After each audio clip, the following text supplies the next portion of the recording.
এইবার আমার আল্লাহ রাব্বুল আলামিন ডাক দিয়ে বললেন, নবীজি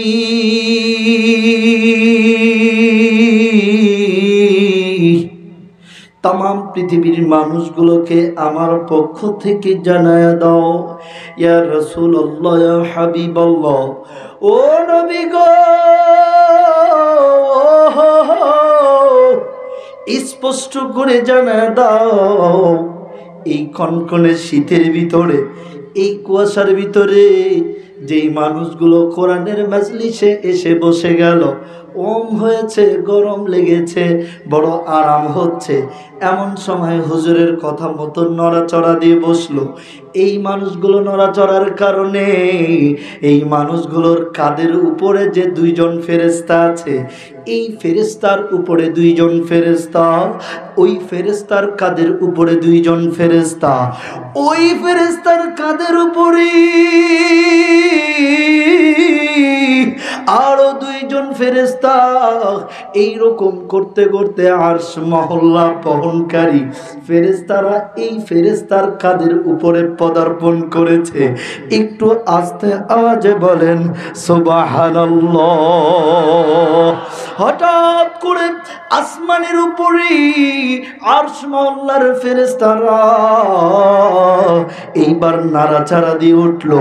আল্লাহ ডাক দিয়ে বলল, ফেরেশতারা রে, এইটা কেন হইল বলো? ও ফেরেশতা, এইটা কেন হইল? কেন তোমরা নাড়াচাড়া দিয়ে উঠলা? বলে, আল্লাহ, ধনারচর নেজিমিয়া কাউমিয়া মাদ্রাসার উদ্যোগে তাফসিরুল কোরআন মাহফিল, এই তাফসিরুল কোরআন মহাসম্মেলন, ইসলামী মহাসম্মেলনে এইরকম শত শত লোকগুলো বৈশা গেছে। এই লোকগুলো বৈশা যাওয়ার পর ফেরেশতারা এই লোকগুলোর কাঁধের উপরে বৈশা গেছে, তার উপরে ফেরেশতারা বৈশা গেছে। এইরকম করতে করতে শত শত ফেরেশতারা এইরকম করে বৈশা গেছে। আল্লাহ আরশ বহনকারী ফেরেশতারা এইবার এই ফেরেশতাদের কাঁধের উপরে ভর করছে।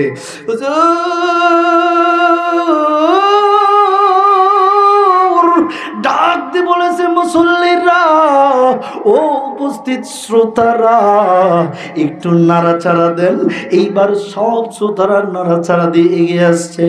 ও আল্লাহ, নিচে যখন গাছের গোড়া যখন নড়ে তখন মাথাও নড়ে, ঠিক কিনা, ঠিক কিনা? গোড়া যখন নড়ে তখন মাথাও নড়ে। আল্লাহ, সব ফেরেশতারা নাড়া দিয়ে উঠছে। আমরা ভাবছি আরশ বহনকারী ফেরেশতারা বুঝি ছুটেই যাবে, পড়েই যাবে। না, এই লোকগুলো উঠে হারিয়ে যায় নাই। এই লোকগুলা এরকম করে সুন্দর করে বসে আছে। ও মালিক, আল্লাহ গো,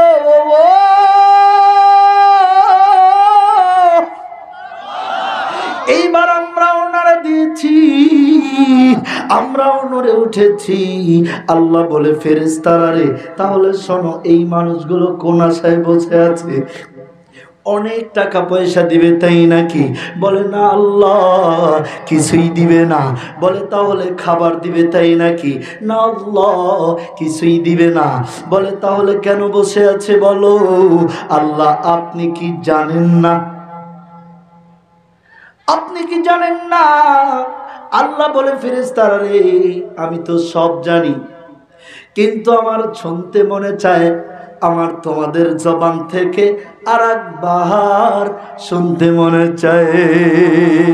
আল্লাহ এইবার বলতেছে ফেরেশতারা, আল্লাহ গো, আমরা এইবার তাহলে আপনার সামনে উপস্থাপন করি। আল্লাহ বললেন, বলো। আল্লাহ গো, এই মানুষগুলো জান্নাত চায় আর জাহান্নাম থেকে বাঁচতে চায়। আপনারা বলেন, আপনারা কি জাহান্নাম থেকে বাঁচতে চান? কারা কারা চান হাত তোলেন। ও বন্ধু, আবার একটু শীত লাগছে, ঠিক কিনা বলেন? আবার একটু ঠান্ডা লাগছে, হাতটা নামান। এইবার আল্লাহ ডাক দিয়ে বলে, ও ফেরেশতারা জাহান্নাম থেকে বাঁচতে চায়? বলে হ্যাঁ, জাহান্নাম থেকে বাঁচতে চায়। জাহান্নাম কি এই লোকগুলো দেখছে? কারা যেন দেখছেন, কারা যেন দেখছেন, দেখছেন কারা যেন? ও কেউ দেখেন নাই? ফেরেশতারা ডাক দিয়ে বলে, আল্লাহ এই মানুষগুলো কেউ জাহান্নামকে দেখে না। ফেরেশতারা এই মানুষগুলো কি শুধু জাহান্নাম থেকে বাঁচতে চায় নাকি? বাবাজি ফেরেশতারা ডাকতে বলে, আল্লাহ না, আর একটা জিনিস চায়। ওই জিনিসটার নাম আপনারা বলেন। প্যারাডাইস ফর দিন। আল্লাহ এই মানুষগুলো জান্নাত চায়, আপনি বলেছেন আই উইল বি প্যারাডাইস, আমি এই মানুষগুলোকে জান্নাত দান করব। I will give paradise for you, এই মানুষগুলোর জন্য আমি আল্লাহ জান্নাত দেব। এ ফেরেশতারা বলো, এই মানুষগুলো কি জান্নাত দেখেছি? কারা যেন জান্নাত দেখছেন গো বাবা? বলে আল্লাহ কেউ জান্নাত দেখে নাই। ও মালিক, তাহলে এই মানুষগুলো জান্নাতও দেখে নাই, জাহান্নামও দেখে নাই। বলে কেমনে? এই মানুষগুলো শীতের মধ্যে বৈশা থাকে। এই মানুষগুলোর বাড়িতে কি স্বাদের স্ত্রী নেই বলে আছে? বলে কমফোর্ট নাই বলে আছে। ও আল্লাহ, এই মানুষগুলোর বাড়িতে কি কোনো রকম আরামের বিছানা নেই? আরামের বিছানা আছে, তাহলে কেন বৈশা থাকি? আল্লাহ এই মানুষগুলো আপনাকে খুশি করতে চায়। ঠিক কিনা, ঠিক কিনা? বলে যাও ফেরেশতারা, আরশ বহনকারী ফেরেশতারা, এই কোটি কোটি লক্ষ লক্ষ মিলিয়ন ট্রিলিয়ন সব ফেরেশতারা সাক্ষী থাকো, আমি আল্লাহ আজকে এই ধরনের চর নিজামিয়া কাউমিয়া মাদ্রাসার উদ্যোগে এই মাহফিলের স্থানে যারা বসে আছে, আমি আল্লাহ ঘোষণা দিলাম, যা করছে সব মাফ করে দিলাম। ইল্লা মান তাবা ওয়া আমানা ওয়া আমিলা সালিহান ফাউলাইকা ইউবাদদিলুল্লাহু সাইয়্যাতিহিম হাসানাত। আল্লাহ বলে, বান্দারে শোনো, ফেরেশতারে শোনো, আমি আল্লাহ 1 নাম্বার এই মানুষগুলোরে জান্নাত দিলাম, 2 নাম্বার এই মানুষগুলোকে জাহান্নাম থেকে বাঁচিয়ে দিলাম, 3 নাম্বার আমি আল্লাহ এই মানুষগুলোর সামনে গিয়ে সাক্ষাৎ করব। জোরে বলা যাবে কি সুবহানাল্লাহ, লা ইলাহা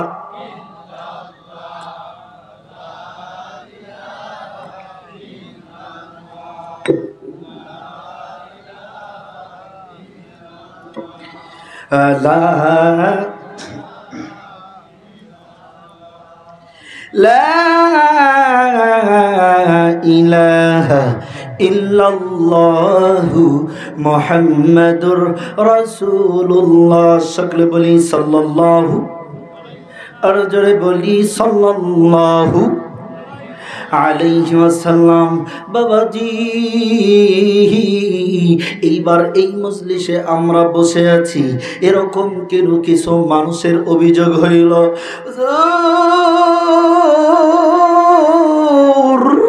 আপনাকে কি বলবো হুজুর, আমার বয়স 50 হয়েছে, আমি কোনোদিন ঠিক মতো নামাজ পড়ি নাই হুজুর, আমি কোনোদিন ঠিক মতো যাকাত দেই নাই, ও হুজুর আমি কোনোদিন মা বাবার খেদমত করি নাই, আমি কোনোদিন সঠিক পথে চলি নাই, সিগারেট আর গাঁজা ছাড়া আমার কোনোদিন রাত কাটে নাই, কোনো দিন ভালো কাজ করি নাই, আমাকেও কি আল্লাহ মাফ করে দিবে? বলে হুজুর আল্লাহ যদি আমাকেও মাফ করে তাহলে আমি তো বকরির 3 নাম্বার বাচ্চার মতো জীবন যাপন করেছি। ও হুজুর, আমাকে যদি আল্লাহ মাফও করে আমার জান্নাতটা তো সর্বনিম্ন হবে, কারণ আমার তো গুনাহ বেশি। ও হুজুর, আমি এই গুনাহ থেকে বাঁচবো কেমনে? ও বন্ধু, কেমনে বাঁচবেন আমি বলবো, ততক্ষণ আপনারা থাকবেন না ভাগবেন? আর জোরে বলেন, থাকবেন না ভাগবেন? দেখি তো থাকবেন না কারা হাত তোলেন। সবাই থাকবেন? সবাই থাকবেন? লিল্লাহে তাকবীর। মনে হইতেছে পিছনের বাজানেরা আর ভাইয়েরা থাকবে না, কারণ পিছনের আওয়াজটা কম। লিল্লাহে তাকবীর। ব্যাস, আল্লাহ রাব্বুল আলামিন ডাক দিয়ে বললেন, নবীজি আমি আল্লাহ বড় আদর করে, বড় ভালোবেসে, আমি Allah man of the best stature, এই মানুষগুলোকে আমি আল্লাহ বানাইলাম।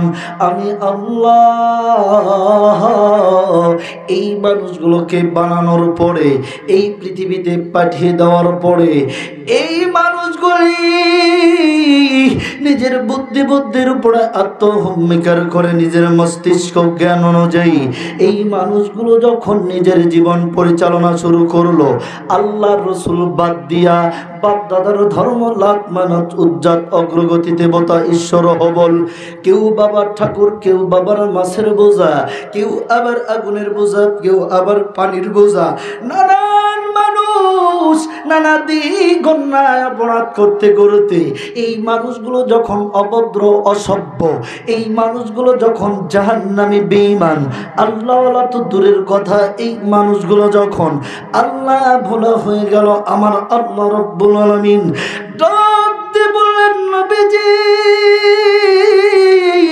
আমি আল্লাহ রাব্বুল আলামিন এই পৃথিবীর মানুষগুলোকে অসভ্যতা থেকে সভ্য বানাবার জন্যে, এ বাবাজি অভদ্রতা থেকে ভদ্র বানাবার জন্যে, বেঈমান থেকে ইমানদার বানাবার জন্যে, এবং আমি আল্লাহ রাব্বুল আলামিন আমার কুদরতি পার্লামেন্টের সিদ্ধান্ত অনুযায়ী আমি আল্লাহ ডিসিশন নিয়ে নিলাম, আমি আল্লাহ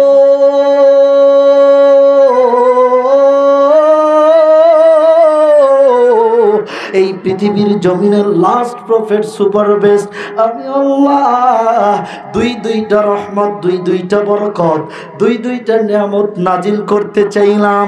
আমি আল্লাহ ফেরেশতাদেরকে ডাক দিয়ে বললাম, ফেরেশতারা রে, ওয়া ইয ক্বালা রাব্বুকা লিল মালাইকাতি ইন্নী জাইলুন ফিল আরদি খলিফা, আমি আল্লাহ এই পৃথিবীর জমিনে প্রতিনিধি পাঠাবো, আমি আল্লাহ এই প্রতিনিধি বানাবার জন্যে, এই প্রতিনিধিদেরকে গঠন করার জন্যে, আমি আল্লাহ আমার সিদ্ধান্ত অনুযায়ী আমি আল্লাহ দুইটা রহমত, দুইটা বরকত, দুইটা নিয়ামত নাজিল করে দিলাম। নাম্বার 1, 1 নাম্বার, আমি আল্লাহ এই পৃথিবীর জমিনে আপনাকে রহমাতাল লিল আলামিন, আপনাকে নবী বানাইলাম। 2 নাম্বার, আপনি এই মানুষগুলোকে কি বলে দাওয়াত দিবেন, এই মানুষগুলোকে কি বলে আপনি সঠিক পথে রাখবেন, এই জন্যই আমি আল্লাহ রাব্বুল আলামিন এই মানুষগুলোকে ডাকার জন্য, এই মানুষগুলোকে প্রমাণ দেখাবার জন্য আমি আল্লাহ 30 পারা কোরআন নাজিল করে দিলাম। জোরে বলেন সুবহানাল্লাহ। ইয়া রাসূলুল্লাহ, নবী গো, এই মানুষগুলো যদি এই কোরআন মানে, আপনার জীবন আদর্শ মানে, কোরআন সুন্নাহ যদি মানে, আমি আল্লাহ বলে দিলাম এই মানুষগুলোর জন্য আমি আল্লাহ 1 নাম্বার জান্নাত দেব, 2 নাম্বার এই মানুষগুলোকে দুনিয়ায়ও শান্তি দেব, আখিরাতেও শান্তি দেব। দিনী ইলম সুন্নতের মহান প্রত্যাশা, দোনার চড় বস্তিত নিজামিয়া কওমি মাদ্রাসা। ঠিক কিনা বলেন, ঠিক কিনা বলেন? দিন ইলম সুন্নতের এক মহান প্রত্যাশা, ধনার চরণে জামিয়া কওমিয়া মাদ্রাসা হাফিজিয়া মাদ্রাসা। এই মাদ্রাসার ছাত্র শিক্ষক কমিটিতে যারা, ঠিক কিনা, এই মাদ্রাসার ছাত্র শিক্ষক কমিটিতে যারা কোরআন শিখতে অতি কষ্ট করে যাচ্ছেন তারা, আল্লাহ আমি মিটাই দেব জান্নাতের পিপাসা। দোনার চরণে জামিয়া কওমিয়া হাফিজিয়া মাদ্রাসা। লিল্লাহি তাকবীর। ভাইজান, আপনারা সবাই কেমন আছেন? সবাই বলেন কেমন আছেন সবাই? আমার সময় আর বেশিক্ষণ নেই, কাজেই আপনারা বিচলিত হবেন না। 10টা সাড়ে 10টার মধ্যেই আমাদের আজকের হজরতুল আল্লাম পীরজাদা হজরত মাওলানা মুফতি ইমদাদুল হক সাহেব দামাদ বারাকাতুহুম আলিয়া বারাকাল্লাহু ফি হায়াতি, তিনি মেবি হয়তো 10টা সাড়ে 10টার মধ্যেই চলে আসবেন। আমরা এই অল্প কিছু সময় ধৈর্য ধরে শুনবো, তারপরে আমিও চলে যাব, আপনারাও চলে যাবেন। হ্যাঁ, চলে যাবেন না তো? আমরা এখান থেকে আখিরি মোনাজাত করে তারপরে যাব ইনশা আল্লাহ। যেহেতু তিনি একজন পীরের ছেলে, সেহেতু তার কথায় যে তাসির হবে, আমি ছোট্ট মানুষ, আমার কথায় সেই তাসির হবে না। এটাই ন্যাচারালিটি, এটাই বাস্তব। তবে আমরা তার জবানের যে বরকতপূর্ণ কথা, সেটি শুনেই যাব ইনশা, আমরা মোনাজাত করেই যাব ইনশা। যারা বাহিরে আছেন আমরা অতি দ্রুত চলে আসি ইনশাল্লাহ। আপনাদের অনেক দোয়ার বরকতে আল্লাহ তাআলা আমাকে ভালো রেখেছেন। আজকের 23শে জানুয়ারি 2025 ইংরেজি, রোজ বৃহস্পতিবার, সেই বাদ আসর থেকে আপনাদের এই মহতি প্রোগ্রাম শুরু হয়েছে। আজকের এই মহতি জালসায় যিনি সভাপতিত্ব করবেন, তিনি ছিলেন আলহাজ মোহাম্মদ আব্দুল হাকিম সাহেব।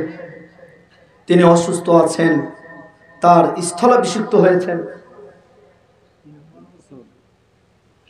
হযরতুল আল্লাম মোহাম্মদ মুসলিম উদ্দিন সাহেব বারাকাল্লাহু ফি হায়াতিহি। আল্লাহ তাআলা সভাপতি সাহেবকে সুস্থতার নিয়ামত দান করেন, বলে আমিন। সবচেয়ে কৃপণ ব্যক্তি যারা আমিন বলতে চায় না, আর জোরে বলে আমিন।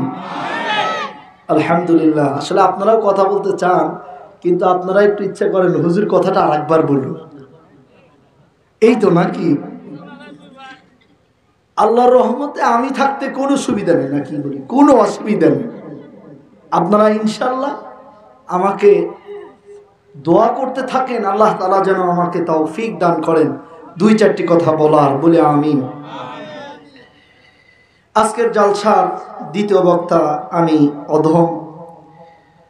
আজকের জালসার বিশেষ করে প্রধান অতিথি আলহাজ মোহাম্মদ আজিজুর রহমান, বিএসসি সাবেক চেয়ারম্যান, সভাপতি বাংলাদেশ জাতীয়তাবাদী দল বিএনপি রৌমারী উপজেলা শাখা। মাশাআল্লাহ। বিশেষ অতিথিবৃন্দ, আমন্ত্রিত অতিথিবৃন্দ, সবচেয়ে বেশি লাভবান যারা হচ্ছেন, সবচেয়ে বেশি লাভ যাদের হয়েছে, সেই মানুষগুলো হলো আপনারা, আমার মাতার তাজ তুল্য আমার আব্বাজানেরা, আমার যুবক ভাইরা, আমার সামনে উপস্থিত আমার কচি কাঁচা ছোট্ট ছোট সোনামণিরা। আমি আপনাদের সকলের কাছে দোয়া চেয়ে আজকের আলোচনা শুরু করছি। আল্লাহ তাআলা আমাকেও আপনাকেও সকলকে কবুল করেন, বলে আমিন। আমি শুরুতেই যে পয়েন্টটা বলেছি সেটি হচ্ছে, এটি হলো জান্নাতের বাগান। আল কসদুল মাসাদির কিতাবের 531 নম্বর পৃষ্ঠায় আছে, একদম 531 নম্বর পৃষ্ঠার 9-10 নম্বর লাইনে এই কথাটা আছে।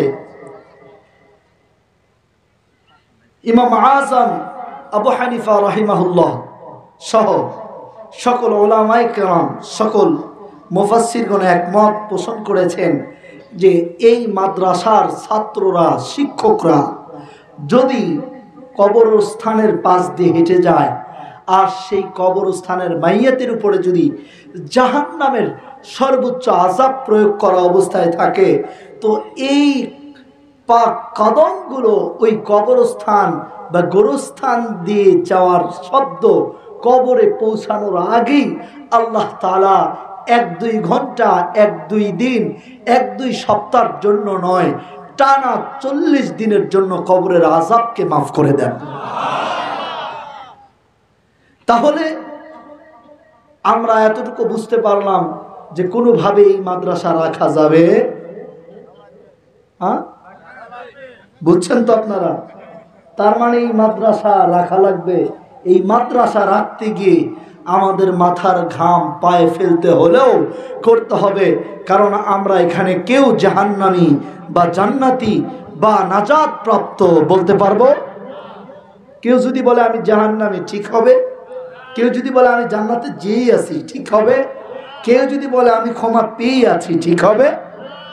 বোঝা গেল আমরা আমাদের সেই অনন্তকালের জীবনের ব্যাপারে কিছুই জানি না, ঠিক কিনা? সুতরাং এই মাদ্রাসাকে আবাদ করতে হবে। নবী করিম সাল্লাল্লাহু আলাইহি সাল্লামের প্রথম নিজামটাই ছিল, যেহেতু নিজামিয়া কওমি মাদ্রাসা, নবীজির প্রথম নিজামটাই ছিল কিভাবে কোরআনকে জিন্দা করা যায়, কিভাবে কোরআনের আলোকে প্রত্যেক মানুষের অন্তরে ঢুকানো যায়, প্রত্যেকটা ঘরে ঘরে ঢুকানো যায়, কিভাবে প্রত্যেকটা সেক্টরে কোরআন বাস্তবায়ন করা যায়। সুতরাং আমাদের এই প্রচেষ্টা করতে হবে, কিনা বলেন? আহা, আমার নবীজি সাল্লাল্লাহু আলাইহি ওয়াসাল্লাম মুহাম্মাদুর রাসূলুল্লাহ হাবিবুল্লাহ রাহমাতাল লিল আলামিন সাইয়্যিদুল কাওনাইন, আমার নবীজির কাছে আরেকটু পড়ে যাব এবং শুধু এতটুকু বোঝানোর জন্য বলি মাদ্রাসার ছাত্রদের বরকত কত বেশি। মুহাদ্দিস আব্দুল আজিজ দেহলভী রহমাতুল্লাহ আলাইহি বাবাজি প্রতিদিনের মতো এই মাদ্রাসায় যে দর্স হয়, এই রকম একটা দর্সের মধ্যে ক্লাস নিতেছেন। এমন সময় মুহাদ্দিস আব্দুল আজিজ দেহলভী রহমাতুল্লাহ আলাইহির কাছে সামনে একজন ছাত্র অনুপস্থিত, একজন তলবে ইলম অনুপস্থিত। মুহাদ্দিস আব্দুল আজিজ দেহলভী রহমাতুল্লাহ আলাইহি এইবার খেয়াল করে দেখলেন এতগুলো ছাত্রের ভিতরে একজন ছাত্র নাই।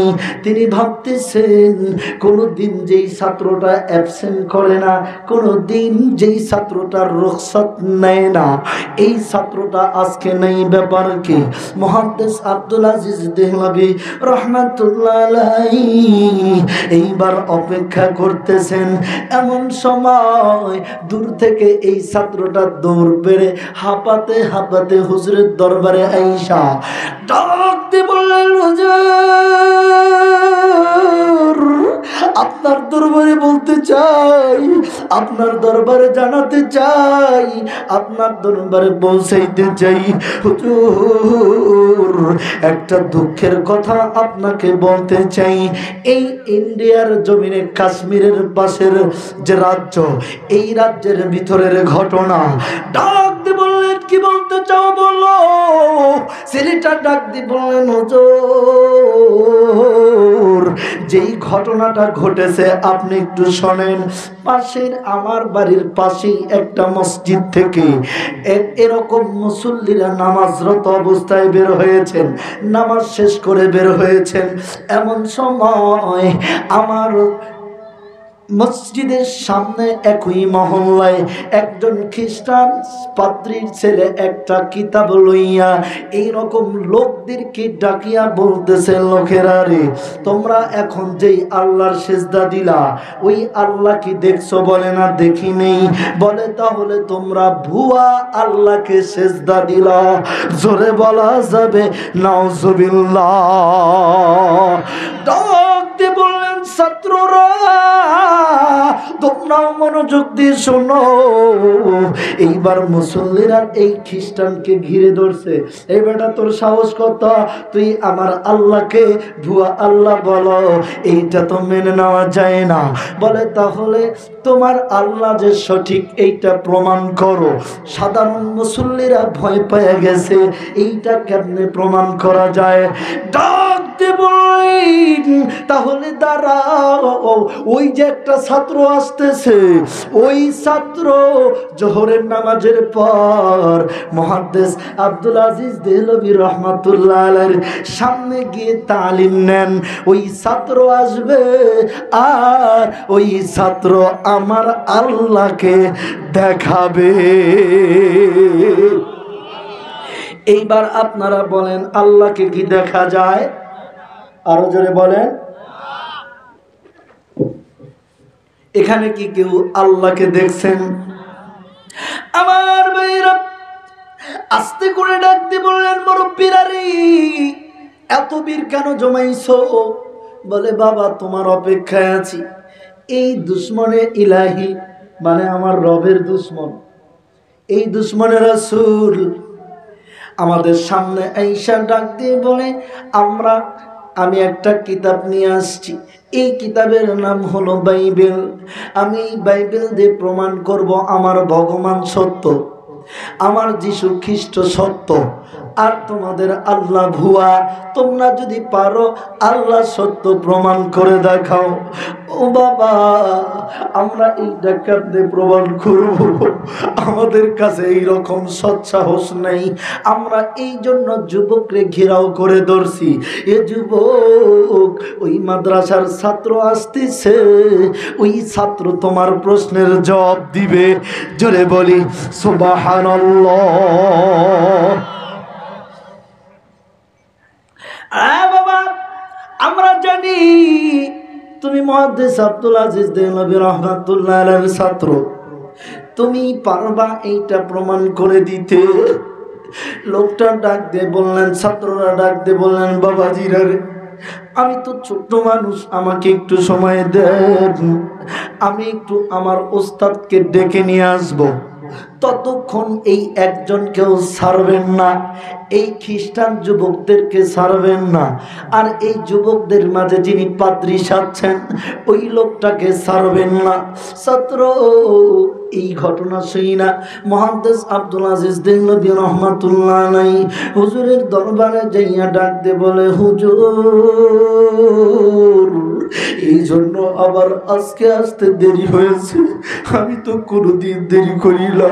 হুজুর আমার লেট হয়ে গেছে, হুজুর আপনি জলদি করে চলে যান, আপনি একটু মেহেরবানি করে মুসল্লিদেরকে উদ্ধার করেন। এই মাদ্রাসাকে কেন ভালোবাসবেন? এই মাদ্রাসার জন্য কলিজাটা কেন ছেড়ে দিবেন? এই মাদ্রাসায় কেন জান্নাত পাওয়া যায়? এই মাদ্রাসায় আসলে কেন জান্নাতের সাথে সম্পর্ক হয়ে যায়? এই মাদ্রাসার ছাত্রদের এত দাম কেন?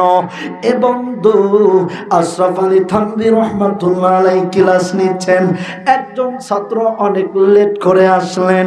আশরাফ আলী থানভী রহমাতুল্লাহ আলাইহি ডাক দিয়ে বললেন, যুবক কেন লেট করে আসছো বলো? ছাত্ররা ডাক দিয়ে বললেন, হুজুর প্রতিদিন সবার আগে আমি মাদ্রাসায় আসি, আজকে যতবার পা ফেলি আমার পায়ের নিচে লক্ষ লক্ষ এইরকম হাজার হাজার পাখি এইসব পর বিছায়া দেয়, আর আমি এই পাখিগুলোকে সরাইয়া দিয়া দিয়া আসি। আরো জোরে। আশরাফ আলী থানভী রহমাতুল্লাহ আলাইহি তার কিতাবের ভিতরে লিখেছেন। এইবার আমি জিজ্ঞেস করলাম, ছাত্র তুমি কি জানো এই পাখিগুলো কারা? হুজুর এই পাখিগুলো কারা? বলে এই পাখিগুলো আল্লাহর ফেরেশতা যারা। জোরে বলেন না মারহাবা। এবং আব্দুল আজিজ দেহলভী রহমাতুল্লাহ আলাইহি আর দেরি না করিয়া মাদ্রাসা ছুটি দিলেন, ছাত্রদেরকে লইয়া খ্রিস্টান পাদ্রীর উদ্দেশ্যে হাজির হয়ে গেল। ডাকতে বললেন, খ্রিস্টান পাদ্রী তুমি কি মুসল্লিদেরকে আটকাইছো? বলে হ্যাঁ আটকাইছি। বলে কেন আটকাইছো? বলে আমি আপনার আল্লাহ সত্য না আমার ভগবান সত্য, আপনার ইসলাম সত্য না আমার খ্রিস্ট ধর্ম সত্য, এইটা আমি প্রুভ করতে চাই। জোরে বলেন সুবহানাল্লাহ। ডাক দিয়ে বললেন যুবক দাও তোমার হাতের কিতাব আমি একটু খুলে দেখব। মুহাদ্দিস আব্দুল আজিজ দেহলভী রহমাতুল্লাহ আলাইহি কিতাব খুলে দেখলেন বাইবেল। ডাক দিয়ে বললেন এ খ্রিস্টান, তোমাকে আমি একটা কথা বলতে চাই, কথাটা কি তুমি রাখবা? যদি তুমি কথা রাখো আমি তোমার কথা রাখবো, তুমি যদি কথা না রাখো আমি তোমার কথা রাখবো না। ও চাচা আমি আপনার কথা রাখবো, তাহলে এই মুহূর্তে প্রমিস করো, এই মুহূর্তে ওয়াদা করো। এইবার মুহাদ্দিস আব্দুল আজিজ দেহলভী রাহমাতুল্লাহ আলাইহি ওনার সামনে এই লোকটা যখন ওয়াদা করে ফেললো, কথা বরখেলাপ করবে না বলেই ফেললো, এইবার মুহাদ্দিস আব্দুল আজিজ দেহলভী রাহমাতুল্লাহ আলাইহি ডাক দিয়ে বলে যুবক রে তুমি কি এই বাইবেল মানো? বলে হ্যাঁ মানি। তুমি কি এই বাইবেলের যে স্রষ্টা তার উপাসনা করো? বলে হ্যাঁ করি। বলে শোনো আমিও এই কোরআন যার তার উপাসনা করি, এই কোরআন যিনি পাঠাইছেন আমিও তার ইবাদত করি। বলে তাই নাকি? বলে হ্যাঁ। বলে তাহলে একটা কাজ করো, এই কিতাবটা কিসের? বলে কাগজের। কিতাবটা কিসের? কিতাবটা কিসের? যুবক কাগজের ধর্ম হইল আগুন জ্বালায় দিলে পুড়ে যাবে, ঠিক কিনা? আর মানুষের ধর্ম হইল আগুন জ্বালাইলে মানুষও পুড়ে যাবে। তুমি যেহেতু বাইবেল জ্বালাইতে চাও আর কোরআন জ্বালাইতে চাও, এ যুবক তুমি যেহেতু চাও আগুনের মধ্যে একই সাথে কোরআন ফেলবা আর বাইবেল ফেলবা, এতে করে তোমার ধর্মের কিতাব অসম্মানিত হবে, আমার ধর্মের কিতাব অসম্মানিত হবে, ঠিক কিনা? অতএব চলো একটা গর্ত খনন করে ওইখানে লাকড়ি জ্বালায়া, ওইখানে আগুন জ্বালায়া আমার কোন ছাত্র অথবা আমি নিজেই ওইখানে লাভ দেব, আর তুমি খ্রিস্টান আমার সাথে সাথে ওই আগুনের মধ্যে লাফায়া লাফায়া পড়বা। সুবহানাল্লাহ। আর যারা বলেন সুবহানাল্লাহ, লিল্লাহি তাকবীর। যুবক তুমিও তোমার রবের ইবাদত করো, আমিও আমার রবের ইবাদত করি। তুমিও আগুনে ঝাঁপ দিবা, আমিও ঝাঁপ দেব। ইন দ্য মিন টাইম যুবকটা এইবার কাগজের কিতাবটা হাতের থেকে নিচে রেখা কপাল দিয়ে ঘাম বেয়ে বেয়ে পড়ে। যুবক ভয়ের তো কিছুই নাই, ভয়ের কিছু বই নেই। এই কিতাব যার, তুমি তো ইবাদত করো তার। বলে হ্যাঁ। বলে তুমি যার ইবাদত করো তোমার হেফাজত কে করবে? সেই তো করার কথা। বলে তাহলে আমি যার ইবাদত করি সে আমাকে হেফাজত করবে, তুমি যার ইবাদত করো সে তোমাকে হেফাজত করবে। চলো দুইজন ঝাঁপ দেই। এইবার এই যুবকটা মুহাদ্দিস আব্দুল আজিজ দেহলভী রহমাতুল্লাহ আলাইহিকে বুকের ভিতরে লইয়া কান্না করে আর বলে মুরব্বি আমি তো এই বাইবেলের প্রত্যেক পাতায় পাতায় মেডিসিন ভরছি, এমন একটা কেমিক্যাল ভরছি যাতে করে আগুনে না পড়ে। আপনার মুসলমানরা তো কিতাবের মধ্যে কোরআনের মধ্যে কোনো মেডিসিন মাখাইলে আমার বিশ্বাস কোরআন কারিম পড়ে যাবে। আমি তো আমার শরীরের মধ্যে কোনো কেমিক্যাল মারি নেই, কারণ ওই কেমিক্যাল যদি শরীরে মারি শরীর এমনিই পুড়ে যাবে। সুবহানাল্লাহ। মুরব্বী, আপনার কাছে জানতে চাই, আপনি বলেন কোন মেডিসিন আপনি আপনার শরীরে মারছেন, আমি ওই মেডিসিনটা মাখাতে চাই, আর আপনার সাথে আমিও আগুনে ঝাঁপ দিতে চাই। ডাকতে বললেন, যুবক, তুমি যদি ওই মেডিসিন মাখাতে চাও তাহলে তোমার বাপ দাদার ধর্ম ছাড়া লাগবে। আমি যেই মেডিসিন মাখাইছি এই মেডিসিনের নাম হইল লা ইলাহা ইল্লাল্লাহু মুহাম্মাদুর রাসূলুল্লাহ।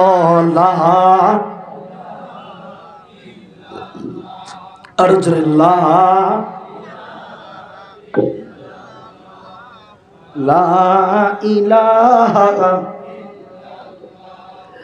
লা ইলাহা লা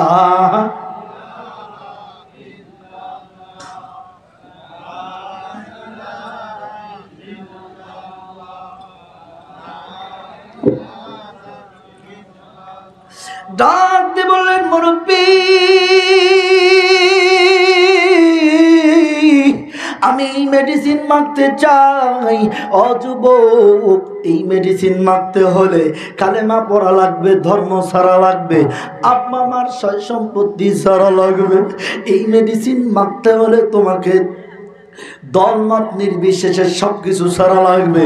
ও মুরব্বী, আমি আপনার কথা মতো সব ছেড়ে দেব, আর দেরি করব না।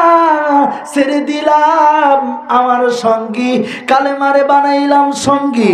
মুরব্বী, আমাকে এই মুহূর্তে পড়ায়া দেন লা ইলাহা ইল্লাল্লাহু মুহাম্মাদুর রাসূলুল্লাহ।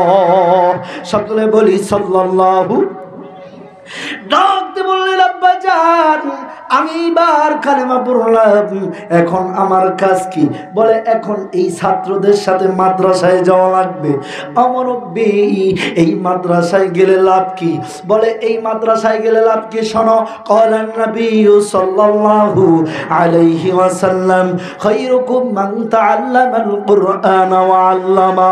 যারা এই মাদ্রাসায় আসে আর যারা শিখায়, যারা শিখে, যারা দান করে, যারা দান করায়, যারা দানের কথা বলে, যারা দান বয়ানা দেয়, এই মাদ্রাসার পিছনে যারা বুদ্ধি দেয়, এই মাদ্রাসার জন্য যারা দৌড় পড়ে, এই মাদ্রাসার জন্য যারা শ্রম দেয়, এই মাদ্রাসার জন্য যারা হৃদয় থেকে ভালোবাসা রাখে, যুবক, ওয়াল্লাহি বিল্লাহি তাল্লাহি, আল্লাহর কসম, আমার নবী বলছে, ওই ব্যক্তিগুলোকে কিয়ামতের ময়দানে নূরের তাজ পরায়া, নূরের টুপি পরাইয়া আমার আল্লাহ সবার আগে আমার নবীজির ইশারায় জান্নাতে পাঠায়া দিবে।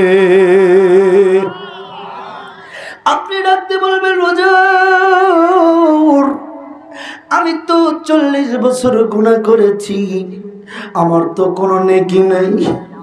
ও হুজুর, আল্লাহ আমাকে মাফ করে দিল, এই গুনাহগুলোর কি হবে? আল্লাহ বলে, বান্দা হতাশ হয়ো না, আল্লাহ বলে, বান্দা নিরাশ হয়ো না, আমি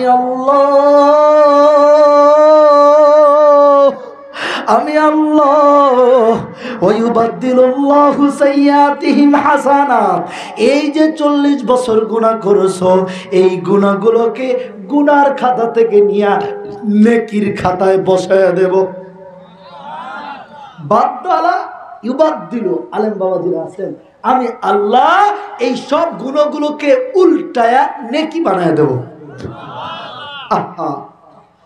আমার ভাইরা, আমার বন্ধুগণ, এইবার আপনারা বলবেন, হুজুর, তাহলে এই মাদ্রাসার এত ফজিলত, এই ফজিলতগুলো আমরা কেন নেব?